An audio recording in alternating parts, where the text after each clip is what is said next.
All right, guys, I'm going to explain to you. I know this is late. I'm sorry. I was super busy and I wasn't doing my job. Why the American Olympic performance wasn't really as bad as everyone's making it out to be. Everyone's, I think, panicking a little bit. And one of the unfortunate things about the international schedule is there aren't a lot of dates on the schedule where everybody competes. Right? A professional baseball team has 160 games a year. A football team has 20 games a year. Basketball team has, I don't know, it's 80 or something, right? It's like they're going to have ups and downs. They're going to have some bad performances and some good performances.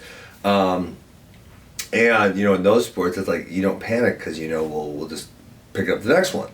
And obviously, if there's consistently bad performances, then it's like, okay, what changes do I need to make in order to get better? So let's talk about this Olympics, and let me tell you why it wasn't actually that bad. So let's start with this. Women, no one's debating. They kicked butt. We had a silver medal from Kennedy Blades. We had a gold medal from Amita Lohr, and we had a gold medal from Sarah Hildebrand. We had a bronze medal from Helen. I don't think anyone doesn't think the women did really well. They crushed it, and there's a lot of youth on that team, and I think it's probably only going to get better, would be my guess from here. Greco, you guys know I don't care about Greco. We're not very good at it. I don't think we won a match. I don't care about it, so we're going to move on. Okay, so men's Olympic freestyle performance. Let's run through this. We had 3 medals. We had a silver and 2 bronzes, which is 50% of the weight classes. There is only 6 weight classes that compete in the Olympics. That's been for, is the third one? I think third one with 6 weight classes. And it was 7 before that, and 8 before that, and then 10 before that. Right? So 10 was in 96. So we're really not all that far off of 10 weight classes, but it's been dwindled down. And that's one of the things I think that hurts us the most is, I think besides Russia obviously would fit this category better than us, the only other one, is that the condensing of the weight classes from 10 to 6 hurts us. We can fill all 10 weight classes with really tough guys. And so then you even think about our non-Olympic weight class, which have the trials coming up in, 2 weeks or a week and a half, whatever it is. 61, we've had a ton of success. We've had Dayton took a silver, Cologne, Aruja won. 70, we've had James Green get a bunch of medals, and Rutherford's medals. 79, we've had Dake win it, we've had Burroughs win it. 92, we've had Jaden win it, we've had Zahid get a medal. Like, we always do well in those non-Olympic weight classes. Why? Because we're actually 10 deep. We can go someone good at every single weight class. So when you go from 10 to 6, it's easier for some of the other countries to get 6 good guys. But to spread it out across 10 weight classes becomes significantly more difficult, which made some of the weight classes become easy. Obviously, like I said, except for Russia. So that's another problem, right? Is that Russia now, and this is definitely not the first Olympics, but it's probably the most prominent, especially because the main Russians couldn't compete, but they have a Tezunov, right, who's wrestling for a different country. And there's kind of a lot of these guys, Musakayev, competing for other countries who are, ethnic Russians, if you'll call them. And that's something you look like, if you look historically at the medal counts, like for a long time, there was only one Russian, right? It was the USSR. So there wasn't even an Azerbaijani or a Ukrainian or a Georgian or whatever. There was one representative. So if you actually look at the brackets now, if you take out the USSR countries, how many countries are good at wrestling? The answer is there's really only a couple. Really, that's it. There's only a couple. And so if you condense all of those into one, the brackets really aren't all that tough. And so, at the breakup of the USSR, you had more Russians, or Soviet Union representatives from all these other countries, but now you're getting Russians wrestling for France and Hungary and UAE, and all these other countries are getting tough Russians. So what happens? The bracket gets harder. And you think about historically, they used to talk about Tbilisi, which I believe became Urigan. I think there's about how much tougher that was than the Worlds. Well, why was it tougher? Well, it was tougher because they had a whole bunch of Russians in the bracket, and the Worlds only had one. That's it, right? And so we're in this scenario where there's so much depth out of Russia, and there's so many different, we'll say former USSR countries competing in every bracket. It does make them really tough and really deep. And then to go on that, I said we're the second deepest nation. And this, I believe this is either the first or second Olympics that this is really happening, where Americans, Native Americans, that sounds funny, American natives are wrestling in other countries. So Sebastian Rivera got a medal for Puerto Rico. Like prior to, I think 2021 was, I think the means wrestled for San Marino, but prior to that, we didn't really see almost any of this, right? So Rivera, maybe he would have made our team and maybe he would have got a medal, right? Because that is a guy who was born in New Jersey. The mean, obviously, Miles Amin took 5th place. He didn't medal. But, so if we're losing some depth to the other countries, and I'm actually in favor of it, thinking we had Micic, who didn't make weight or wrestle or whatever.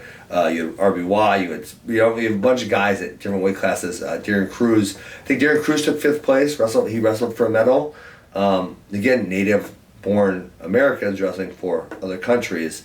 If we have that in depth in America, not only does it make us tougher, but it also makes the brackets weaker. Because if those guys are good enough to qualify, it means there's someone less good than them who would have been in the bracket, therefore the bracket would be weaker, right? So the American depth going other places makes it harder. The Russian depth going other places makes it harder. The condensing from 10 to 6 makes it more difficult.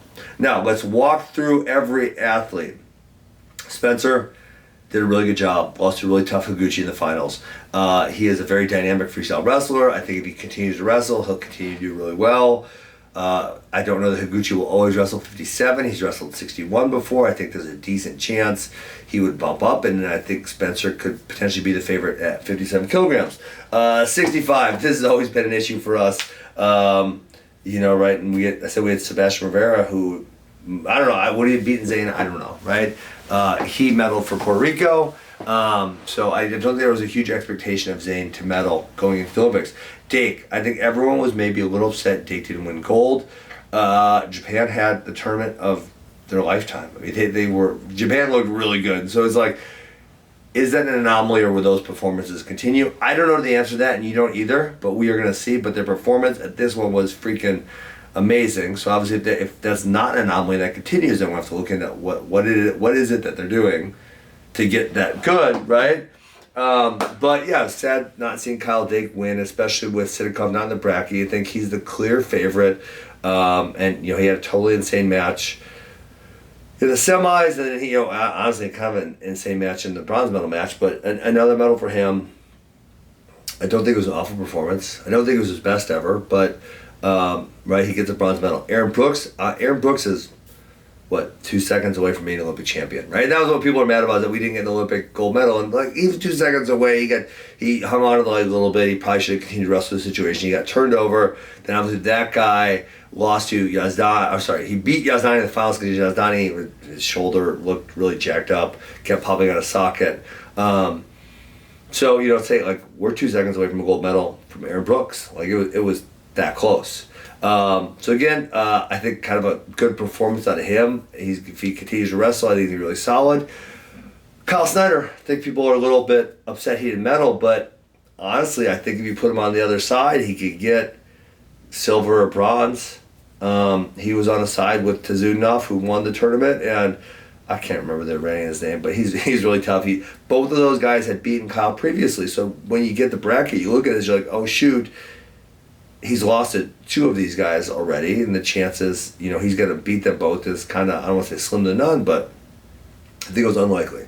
And then lastly, at heavyweight, Mason Paris, I think we thought there was a chance he was going to get a medal, but I think we probably would have, most likely said no. So I think if you would have asked me going into the tournament, how many medals, what's the over-under, I think I would have said 3.5. I think I would have said 4 or 5 is great, 3 is meh, and 2 is we didn't do well, right? We got 3. Under the over-under, I would have set up for the tournament. But I think Spencer, good performance. Aaron Brooks, pretty good performance. Kyle Dake could have been a little better, but not bad. Snyder, about what we should have expected. And I honestly, I kind of think it for all of them. So this is one tournament with only 6 weight classes. I mentioned already why that hurts us. So I don't think this is like, oh my God, the roof is on fire, we need to change something. I think the American system is strong. I think it's good. I think it's notable that we're putting up medalists for other countries. I would expect that the non-Olympic weight worlds, which are coming up in October, we're going to do very well. I think if you look at it, we're going to have Vito, returning world champion. James Green, multiple medalist, is back. You're going to have Burroughs, Marsteller, Keegan O'Toole at 79. You're going to have Zahid returning medalists at 92. I mean, we're going to have a really tough team. So then you think, okay, well, if we medal at all those weight classes, now we medal at 7 of 10. That is like going to be one of our best ever. So I think it's too early to panic. I think if we have another 1 or 2 worlds like this, I think we say, hey, what is it that we can change in order to make this better, or what are we doing wrong? And I think one of the reasons this does feel so bad is that there are not a lot of international competitions where everyone is competing. So a lot of you guys are wanting to panic. A lot of you guys think it's terrible. The roof is falling. I don't think that's the case. I think it's going to be all right. I think we had one bad tournament for American men's freestyle.